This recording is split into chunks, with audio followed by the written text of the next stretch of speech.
1999 সালে বিখ্যাত British media house BBC news সাধারণ মানুষ, বুদ্ধিজীবী, সমাজকর্মী, অর্থনীতিবিদ, ইতিহাসবিদ সহ সমাজের বিভিন্ন অংশের মানুষের মধ্যে এক এবং একাধিক সমীক্ষা চালায়।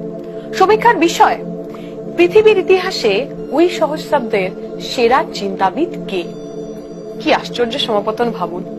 1999 অক্টোবরে যখন এই সমীক্ষা চালাচ্ছে বিবিসি, ঠিক তখনই বার্লিন প্রাচীর ভেঙে দেওয়ার 10ম বার্ষিকী পালিত হচ্ছে। কয়েক সপ্তাহের ধারাবাহিক সমীক্ষা শেষে বিবিসি জানালো, people's choice for greatest thinker হলেন Karl Marx, runner up Albert Einstein, Newton এবং ডারউইন যথাক্রমে তৃতীয় এবং চতুর্থ। এই সমীক্ষার পর অবশ্য নেই নেই করে কেটে গেছে 21টা বছর। গঙ্গা যমুনা দিয়ে অনেকটা জল গড়িয়ে গেছে। Ronald Reagan, Bill Clinton, Margaret থ্যাচারদের হাত ধরে সমকালীন রাজনীতির প্রেক্ষাপটটা নিউ লিবারেল অর্থনীতির অশ্বমেধের ঘোড়া ছোটানোর, অর্থনীতির উপর সরকারের নিয়ন্ত্রণ সরিয়ে বাজারের হাতে ছড়ি ঘুরানোর প্রেক্ষাপটটা পৃথিবী জুড়ে নাগরিকদের সামাজিক সুরক্ষা নিশ্চয়তার যে নীতি, সেই নীতিকে মুছে ফেলে আর্থিক সাম্য, সামাজিক ন্যায় প্রতিষ্ঠার ধারণাটাকেই জ্যান্ত কবর দেওয়ার। আজকেও আমাদের দেশে যে বেচুবাবুর সরকারকে দেখছেন, কিংবা দেশের জিডিপি 24% হ্রাস পেলেও মুকেশ আম্বানির সম্পত্তির 35% শ্রীবৃদ্ধি চাক্ষুষ করছেন, সেসব আসলেই নিও লিবারেল পলিসির কুফলের টিপ অফ দ্য আইসবার্গ মাত্র। আর তাই প্যান্ডেমিকে ভরা বাজারে যখন পুঁজিবাদী দেশগুলোর অবস্থা ল্যাজে গোবরে, তখন নিও লিবারেল অর্থনীতির অন্যতম প্রচারক ব্রিটিশ ট্যাবলয়েড ফিনান্সিয়াল টাইমসও গত 4 এপ্রিল সম্পাদকীয়তে লিখেছে, গত 4 দশকের চালিকা নীতিগুলির র্যাডিক্যাল পরিবর্তন দরকার।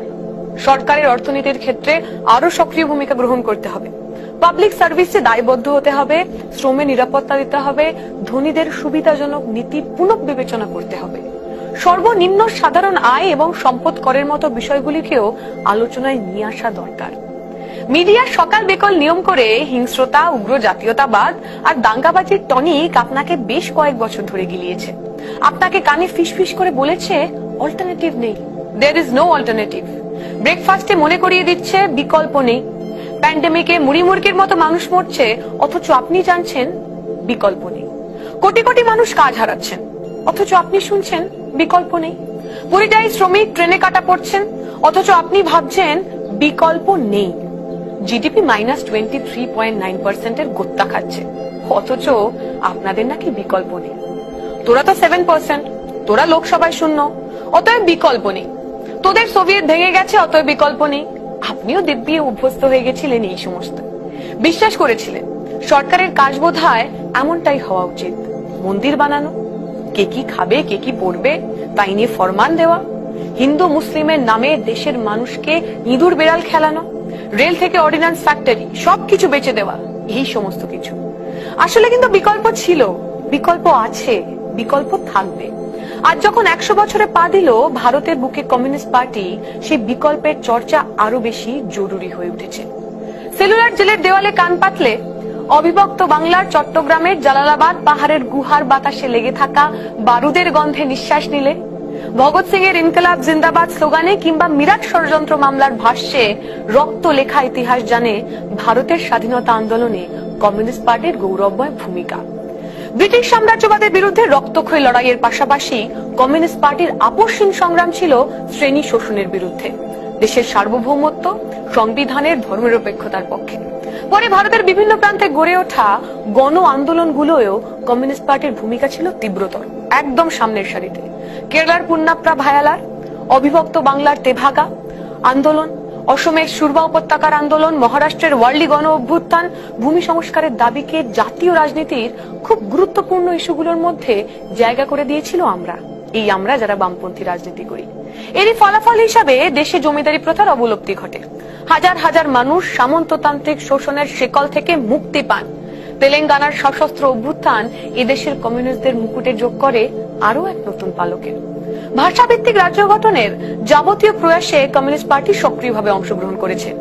এগুলোর মধ্যে বিশালন্ধ্র, ঐক্য কেরালা এবং সংযুক্ত মহারাষ্ট্রের জন্য আন্দোলন কমিউনিস্টদের নেতৃত্বে গড়ে ওঠে। ইনক্লুসিভ ইন্ডিয়ায় গণতান্ত্রিক বার্তা দেওয়া সেদিন থেকেই কমিউনিস্ট পার্টির লক্ষ্য ছিল। বামপন্থী বিকল্প কি সেটার উদাহরণ তুলে ধরাই ছিল কমিউনিস্ট পার্টির লক্ষ্য। স্বাধীনতার আগে থেকেই নির্বাচনে জ্যোতি বসু, রতনলাল ব্রাহ্মণ এবং রূপনারায়ণ রায় নির্বাচিত হয়েছিলেন। তারা তুলে ধরেছিলেন বামপন্থী বিকল্পের কথা, খাদ্য সংকটের কথা, তেভাগা আন্দোলনের মধ্যে কৃষকের দাবির কথা। এরপর 1952 সালে নির্বাচনে বিরোধী দল হিসাবে লোকসভা এবং বেশিরভাগ রাজ্যের বিধানসভায় কমিউনিস্ট পার্টিগুলো মানুষের মৌলিক সমস্যাগুলোকে সামনে নিয়ে এসেছে বারবার।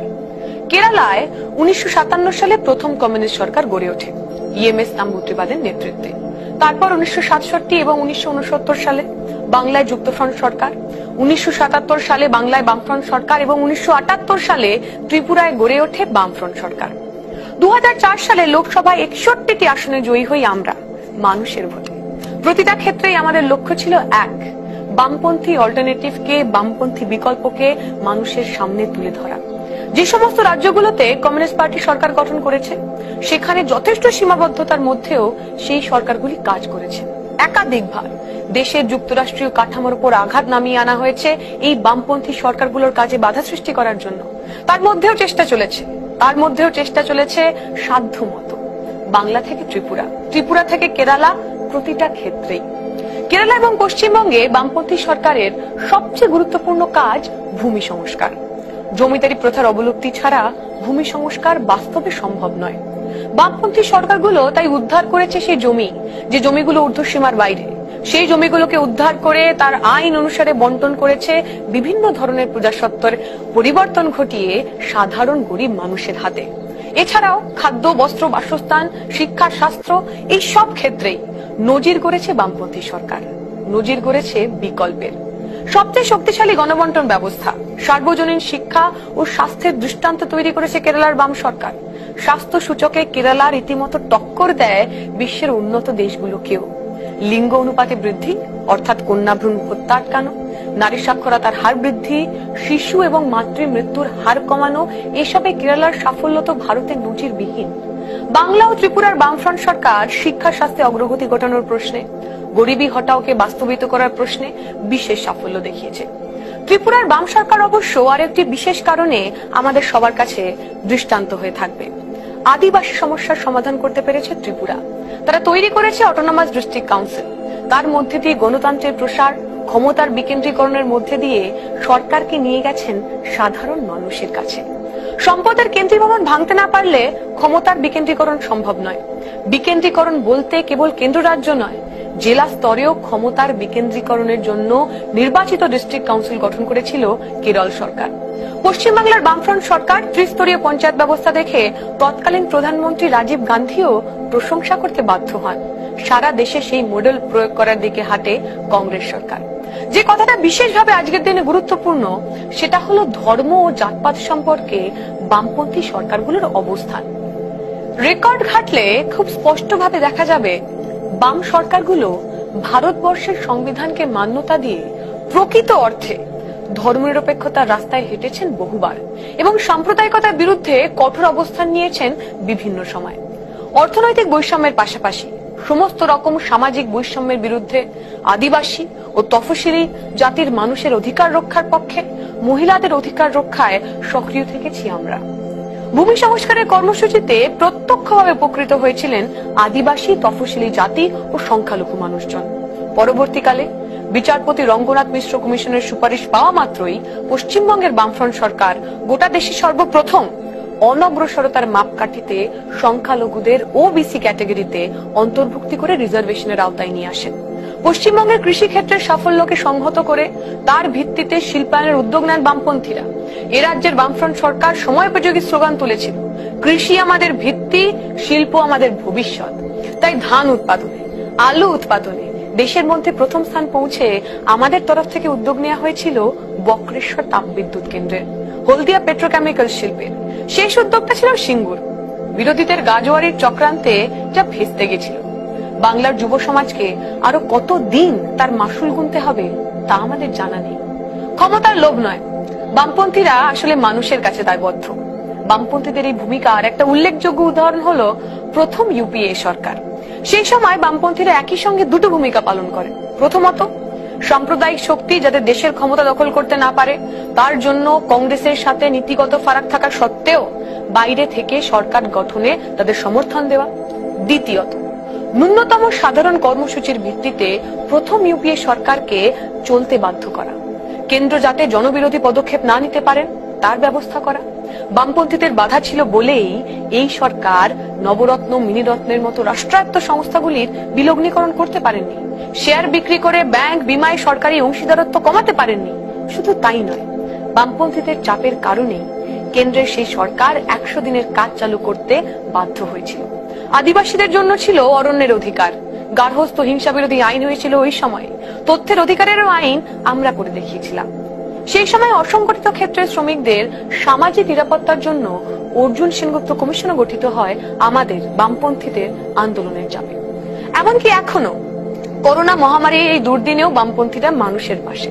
কেরালা, পশ্চিমবঙ্গ, ত্রিপুরা শুধু নয়, সীমিত ক্ষমতা নিয়ে সারা দেশের গরিব খেটে খাওয়া মানুষের কাছে পৌঁছে গেছি আমরা।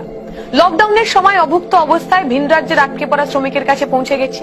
তাদের ঘরে ফেরার জন্য কেন্দ্র, বিভিন্ন রাজ্যের সরকারের সাথে সরাসরি সংঘাতে নেমেছি। অসুস্থ মানুষকে হাসপাতালে পৌঁছে দেওয়া, অভুক্ত মানুষের হাতে খাবার তুলে দেওয়া, কমিউনিটি কিচেন থেকে বিকল্প চিকিৎসার ব্যবস্থা, সবকিছুতে ছিলাম আমরা মানুষের পাশে, এই বামপন্থীরাই। হাতরাসে নির্যাতিতের পরিবার থেকে দিল্লি দাঙ্গায় ক্ষতিগ্রস্ত মানুষ, বামপন্থীরা ছুটে গেছেন বারবার সবার কাছে, সবার পাশে। কেন্দ্রের সর্বনাশা কৃষি আইন থেকে শ্রমিক কর্মচারী বিরোধী শ্রম আইন সংস্কার, প্রতিবাদে, প্রতিরোধে সবার আগে বামপন্থীরাই। সরকারে থাকুক কিংবা না থাকুক, একমাত্র বামপন্থীরাই পারে পুঁজিবাদী ব্যবস্থা এবং শাসক শ্রেণীর শোষণ বঞ্চনার বিরুদ্ধে দাঁড়িয়ে থেকে বিকল্পের কথা বলতে। সরকারে থাকলে সেই বিকল্পের মডেলও গড়ে তুলতে পারে তারা। আর সেই কারণেই বামপন্থীরা বারবার দেশের শাসক শ্রেণী ও সাম্রাজ্যবাদের টার্গেট, গোটা পৃথিবীতে, আমাদের দেশেও। তাই আমার দেশের বামপন্থী সরকারগুলিকে উৎখাত করতে আমেরিকার সিআইএ কেও অঢেল টাকা পয়সা ছড়াতে হয়। কেরালায় ইএমএস নাম্বুদ্রিপাদের নেতৃত্বাধীন ভারতের প্রথম কমিউনিস্ট সরকার, কিংবা পুরুলিয়ায় অস্ত্রবর্ষণ, তার দুটি উদাহরণ মাত্র। কিন্তু তা সত্ত্বেও যা মোছা যায়নি তা হলো এই বিকল্প মডেলগুলির জনমুখী অভিমুখ, মানুষের স্বার্থে পথ চলা। মোছা যায়নি একটা সরকারের প্রকৃত লক্ষ্য কি হওয়া উচিত তার কালো জয়ী উদাহরণ। ফ্যাসিস্টরা মসজিদ ভেঙে মন্দির বানাতে পারেন, 37% জনমত, লোকসভাতে সংখ্যাগরিষ্ঠতা, রাজ্যসভাতে দাপট আছে, গায়ের জোরে কৃষি বিল পাশ করাতে পারেন। ফ্যাসিস্টদের জুডিশিয়ারিতেও ম্যানেজ আছে, ফেসবুকে আঁতাত আছে, আপনার ঘরে আড়ি পাতার স্বভাব আছে, স্থাবক মিডিয়া আছে। কিন্তু এত কিছু নিয়েও অর্থনীতির বিশল্যকরণী খুঁজে দেবার মুরদ নেই। ধর্মের বুলি কপচে সব পেটে ভাত দেওয়ার মুরদ নেই। মুক্ত বাজারে হিন্দু মুসলমানের ক্যালোরির আলাদা আলাদা হিসাব করার মুরদ নেই। মুনাফাতে ব্রাহ্মণ দলিতের উদ্বৃত্ত শ্রমের বাছাই করার মুরদ নেই আর মুরদ হবেও না। কারণ বাস্তব এটাই যে শ্রমের শোষণেই পৃথিবী জোড়ার সম্পদের প্রবল বৈষম্য। বাস্তব এটাই যে ক্যাপিটালিজমে নয়, দাড়ি বুড়োর দাস ক্যাপিটালেই বন্দী আছে অর্থনীতির সাম্য। তাই মানুষের কাছে বামপন্থী বিকল্প তুলে ধরতে ফ্যাসিস্টদের সাথে লড়াই করতে হবে। জনকল্যাণকামী সরকারের গঠনের লক্ষ্যে ফ্যাসিস্টদের সঙ্গে লড়াই হবে সংসদে, লড়াই হবে রাজপথে। গণতন্ত্রের এই লড়াইয়ের মহাকাব্য আগামীর ইতিহাসের সোনালী অধ্যায়ে লেখা থাকবে। এটাই আমাদের চ্যালেঞ্জ, এটাই আমাদের অঙ্গীকার। কমিউনিস্ট পার্টির 100 বছর পূর্তির গৌরবময় সকালে এটাই আমাদের শপথ।